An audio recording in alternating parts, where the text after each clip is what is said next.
Sa'yo. So, otherwise, ay stupid ako. Eh, hindi naman stupid si Marcos Jr. eh. So, most ayun! Totoo. So, totoo. Matalino yun. Matalino yun. Alam nyo, yung sinasabi nilang walang political will, I've been disagreeing with that, na mahina. Hindi. Alam kong bakit. Totoo. Can you imagine na, number one, biro mo, pinakulong niya si Kibuloy.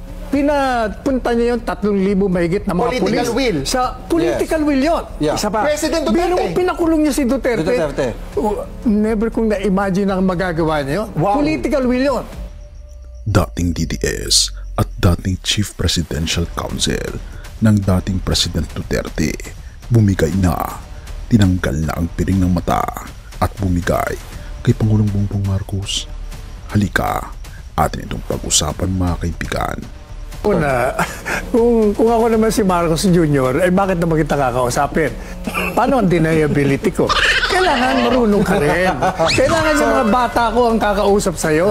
So, otherwise, ay stupid ako. Eh, hindi naman stupid si Marcos Jr. eh. So, most ayun! Totoo. So, totoo. Matalino yun. Matalino yun. Alam nyo, yung sinasabi nilang walang political will, I've been disagreeing with that, na mahina. Hindi. Alam kong bakit. Totoo. Can you imagine na, number one, biro mo, pinakulong niya si Kibuloy.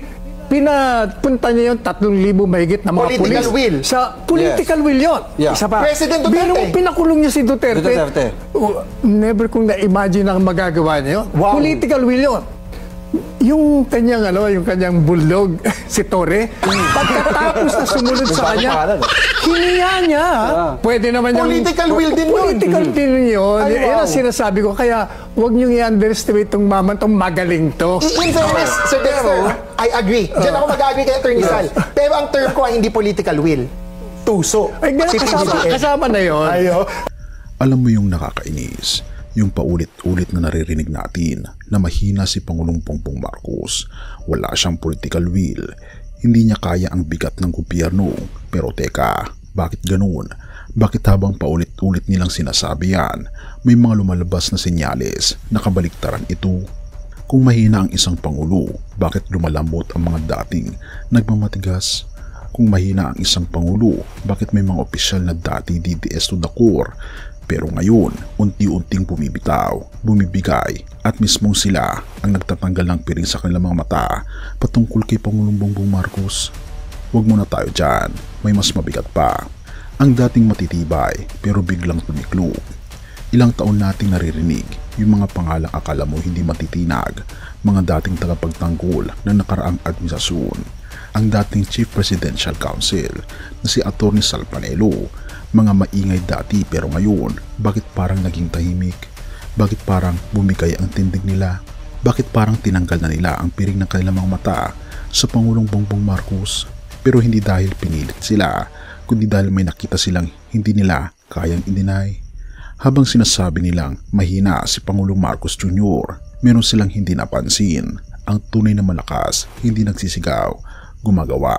Alam naman natin kung ano ang nangyayari ngayon sa mga flood control projects na kung saan ang Pangulong Bongbong Marcos mismo ang naghayag ng mga anomalya sa sangay ng DPWH.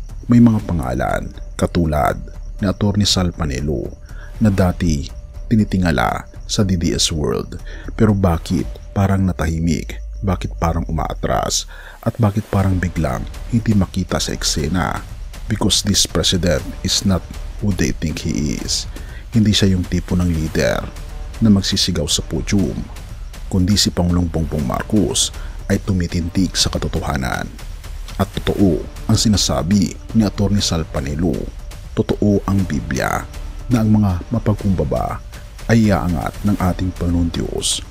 At dahil dito, napatunayan na hindi weak leader ang ating Pangulo dahil nakikita ng mga dating sumusuporta sa nakarang administrasyon na ang ating Pangulo ay may isang salita, malakas at tumitindig sa katotohanan. Have mercy, O God, at purihin ang ating Panginoon Diyos. John 8 verse 32, and you shall know the truth, and the truth will set you free. At doon nagkakaroon ng linaw kapag nakita mo ang totoong lakas ng leader, kapag nakita mo ang tunay na gawa. Hindi ingay kapag nakita mo ang direksyon, hindi drama. At dito natin makikita na sinasabi ng banal na kasulatan na ang katotohanan ay masusumpungan natin basta ibubukas lang natin ang ating mga mata. Kaya naman kaibigan, may mas matindi pang katotohanan na kailangan nating malaman. Ito ang katotohanan na ang ating Panginoon Hesus ay namatay para sa atin upang tayo ay magkaroon ng buhay na walang hanggan. Siya ang tanging katotohanan na kailangan nating sundin. Ang tanong ay, nais po ba na mapabilang sa mga taong tinanggal ang piring ng mata upang makita ang kanilang Panginoon Hesus sa kanilang buhay? Purihin ang ating Panginoon Diyos at tayo manalangin. Ama naming Diyos na makapangyarihan sa lahat, salamat po sa inyo pong pag-ibig sa amin. Ang walang sawang nagtatanggal ng mga piring ng aming mga mata upang makita po namin ang katotohanan na masusumpungan lamang po namin sa aming Panginoon Hesus. Kami po Panginoon ay lumalapit sa inyo ngayon at tulungan niyo po kami makita ang plano niyo po sa bawat isa, sapagkat nais po naming sundin ang aming Panginoon Hesus bilang aming tagapagligtas mula ngayon at magpakailanman. At pinupuri po namin kayo at pinapasalamatan, O aming Panginoon Diyos, sa inyo pong kabutihan sa amin, at patnubayan niyo po kami at patawarin po kami sa lahat ng aming mga pagkukulang at pagkakasala. At salamat po sa pagdinig ng aming mga panalangin, at salamat po sa aming Panginoon Kristo na siyang nabayubay sa krus upang kami po'y magkaroon ng buhay na walang hanggan. Salamat po sa pagdinig ng aming mga panalangin, at salamat po sa pagpapatawad ng lahat ng aming mga pagkakasala, sapagat ito po ang aming samot hiling sa matamis na pangalan ng aming Panginoon Hesus. Amen.